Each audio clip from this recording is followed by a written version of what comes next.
To this question, God himself has given the answer. He says, Vasta'inu bis-sabri was-salat, i.e., seek help from God with prayer and perseverance. What is salat? It is a prayer addressed to God in true humility of spirit and the fullest awareness of his purity, his praiseworthiness, his holiness, coupled with a burning desire on the part of the devotee for divine forgiveness and for blessing on the Holy Prophet. Therefore, when you stand up for prayer, do not, like ignorant people, confine yourself to the prescribed Arabic text. For the prayers and the istighfar of many people is only formal, with no reality in it. When you stand up for prayer, do not, like ignorant people, confine yourself to the prescribed Arabic text. In addition to the prayers found in the Quran, which is the word of God, and in the Hadith, which is the word of the Holy Prophet, address your petitions to the Lord in your own language, with heartfelt humility, which should leave a lasting effect on the mind. In prayer lies the remedy for the coming tribulations. You have no idea what the coming day has in store for you. Therefore, before the day dawns, pray every time that for you it should be a day of blessings and peace. O ye rich and wealthy! O ye who are rich, who are kings, who are millionaires! Among you there are few who fear God and remain truthful and steadfast in all his ways. Most are such that they attach their hearts to the riches of this world, spending all their lives in this preoccupation, without giving any thought to death. Every rich man who does not address himself to God in prayer, whose attitude to God is one of heedlessness, will have on his head the sins of all those who are connected with him. Every rich man who drinks shall have on him the head of sin of all those under him who drink with him. O ye wise! This world will not last forever. Take hold of yourself and be steady. Give up every excess. Leave all intoxicants. Wines, beers, whiskies, and the like are not the only harmful drinks. Ganja, chars, bhang, tari, and all other intoxicants, the use of which becomes a matter of habit, all have a deadly effect on the brain, and in the end prove fatal.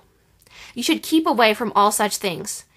In fact, we cannot understand at all how and why you take the use of things which, in front of your own eyes, every year prove to be undoing of thousands of people and bringing about their death, while the punishment to come in the hereafter is something quite apart, over and above the disadvantages which go with these things here. Become righteous and God-fearing, so that you should live longer lives, and be blessed by God. Too much indulgence in luxurious, easy, irresponsible living is a curse, as it is ill-mannered and heartless to be indifferent to the sufferings of others. Every rich man is as much answerable over the due discharge of his obligations to his Creator and his fellow man as a poor man is. In fact, a rich man is even more answerable. Indeed, how unfortunate is he, for the sake of this brief life in this world, who completely turns away from God, who uses forbidden things with such fearlessness as if they were quite lawful. When angry, who raves upon people like a madman, using abusive language, ready to wound and kill, and who, in the pursuit of his lust, becomes shameless in the extreme.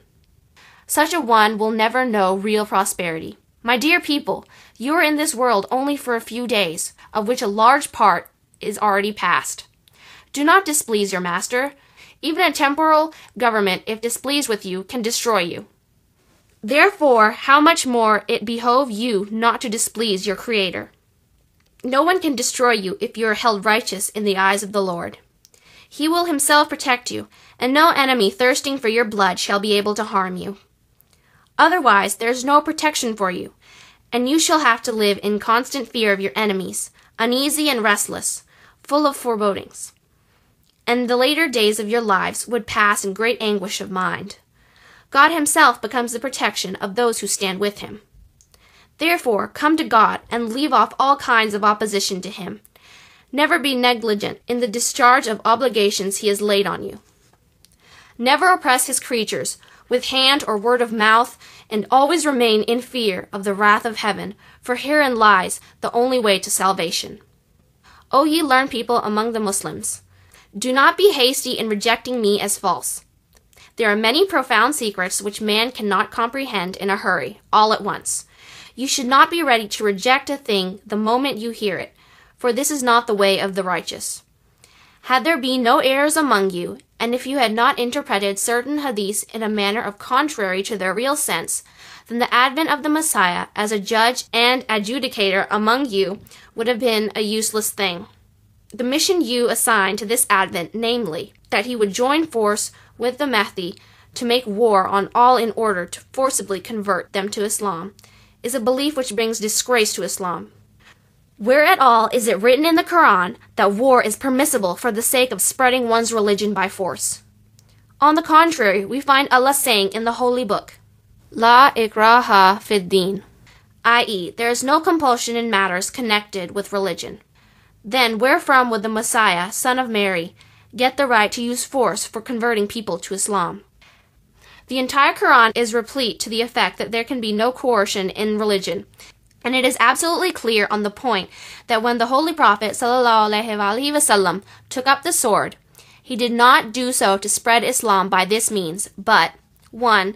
As a due punishment for those who had killed a large number of Muslims and had driven out many others from their homes. We read in the Holy Book, permission has been given to those who fight because they had been oppressed, and Allah indeed has the power to help them in spite of the odds against them. 2. Or these wars were defensive, fought against people who were leaving no stone unturned to annihilate Islam and to stop its propagation by force of arms. 3. Or they were fought to assert legitimate freedoms. Apart from campaigns undertaken for these three aims, the Holy Prophet ﷺ and his blessed Khalifas fought no war whatsoever. In fact, before taking up arms in self-defense, Islam bore oppression with silent fortitude, to an extent of which there is no example in the history of other peoples. Then what kind of Messiah and Mahdi would these be who would embark on their mission by putting their opponents to the sword right from the start?